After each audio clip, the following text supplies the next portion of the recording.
Hello tout le monde, j'espère que vous allez bien, que vous passez une bonne journée. Alors, on se retrouve aujourd'hui pour un tuto. On va essayer de démystifier un petit peu les cartes, comprendre la différence entre le tarot et les oracles. Alors, c'est vrai qu'ils ont tous la particularité de délivrer des messages, mais vous allez voir dans cette vidéo que les structures sont complètement différentes. Commençons par le tarot. Le tarot, c'est un jeu qui a une structure bien définie.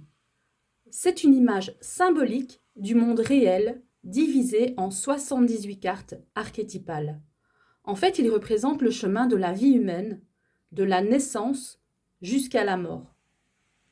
Chaque étape est faite de haut et de bas qui se termine par un achèvement, un accomplissement, une libération, mais toujours avec cette idée de fin qui ouvre sur un nouveau départ. C'est un peu comme dans un jeu vidéo, quand vous arrivez au game over et que vous relancez une nouvelle partie. Il est particulièrement bien adapté au tirage introspectif. Si vous avez envie de travailler sur vous, le tarot est idéal. Le tarot se divise en arcanes majeures et en arcanes mineures. Les arcanes majeures relatent les grandes étapes de la vie, tandis que les arcanes mineures sont plutôt là pour représenter le quotidien. Ils sont divisés en 4 familles, les épées, les coupes, les bâtons et les deniers.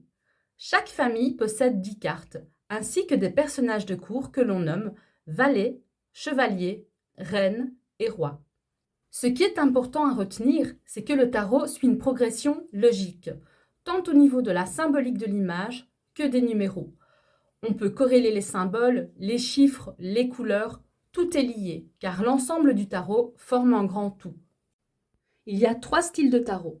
Le tarot de Marseille, le tarot Rider-Waite-Smith et le tarot de Thoth.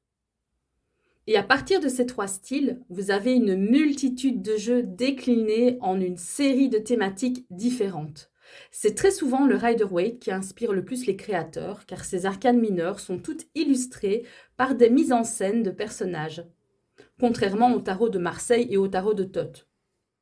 Donc le tarot est codifié, et si les cartes ne possèdent pas la structure du tarot avec l'un de ces 3 styles, ce n'est pas un tarot, mais un oracle. Passons maintenant à l'oracle. Là, c'est beaucoup plus libre. Un oracle n'a pas de nombre fixe de cartes, ni forcément de division comme dans le tarot. Vous pouvez trouver des jeux avec 30, 40, 50 cartes, ou même plus, et les thèmes sont aussi très variés. Des anges, des animaux, des fleurs, des messages de développement personnel, des affirmations positives, etc. L'idée avec un oracle, c'est que chaque carte a un message direct, souvent interprétable seul, sans forcément avoir besoin de la mettre dans un tirage compliqué. C'est plus intuitif et plus personnel. La plupart du temps, il est vendu avec un livret pour guider le lecteur. Mais ce qu'il y a de chouette avec les oracles, c'est qu'on ne se sent pas obligé de suivre des règles. On laisse tout simplement la carte nous parler sans y associer un cadre spécifique. Le symbolisme des cartes est suffisamment puissant pour délivrer des messages purement intuitifs. Donc, retenez bien, tous les tarots sont des oracles parce qu'ils délivrent un message ou une guidance, mais tous les oracles ne sont pas des tarots parce qu'ils n'ont pas cette structure stricte. Maintenant, parlons du Petit Lenormand. Beaucoup pensent que c'est un tarot ou un oracle classique, mais en réalité, c'est un oracle un peu particulier car il a sa propre structure fixe. Il y a toujours 36 cartes et chacune a une signification précise. Il est souvent utilisé pour la divination, mais il fonctionne aussi comme un outil de guidance. La particularité du Petit Lenormand, c'est que même si les illustrations changent selon le créateur, la structure et la manière de lire le jeu restent les mêmes. On peut l'utiliser pour répondre à des questions concrètes comme la vie quotidienne, les relations, le travail, et il se lit souvent avec une technique spécifique, différente du tarot ou des autres oracles. Le Petit Lenormand suit un ordre précis. C'est toujours le cavalier, ensuite le trèfle, puis le vaisseau, la maison, l'arbre, les nuages, le serpent, le cercueil, le bouquet, etc. Donc, si vous voyez un jeu avec 36 cartes numérotées qui commencent par le cavalier et qui se terminent par la croix, même si les illustrations peuvent varier, vous êtes très probablement face à un Petit Lenormand. C'est un peu le même principe pour d'autres oracles comme le Béline, le Petit Étella ou par exemple le jeu de cartes à jouer classique. Ce sont des jeux qui peuvent avoir des variations dans leur illustration, mais qui gardent leur structure de base. Pour résumer simplement, le tarot a une structure fixe avec 78 cartes, 78 cartes pour vous les Français, les arcades majeures et les arcades mineures.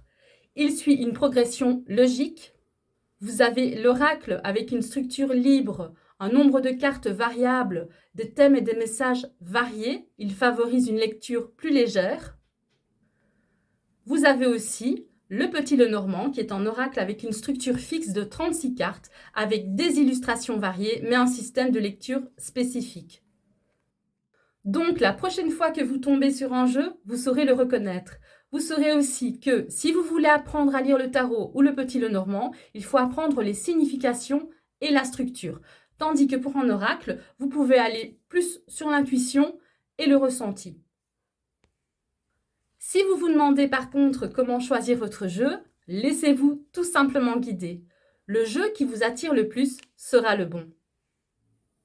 Alors voilà, ce petit tuto est terminé, j'espère qu'il vous aura fait plaisir. N'hésitez pas à mettre un like sur la vidéo si celle-ci vous a plu et à vous abonner à la chaîne si le cœur vous en dit. Moi je vous dis à très bientôt pour une prochaine vidéo. Bisous tout le monde!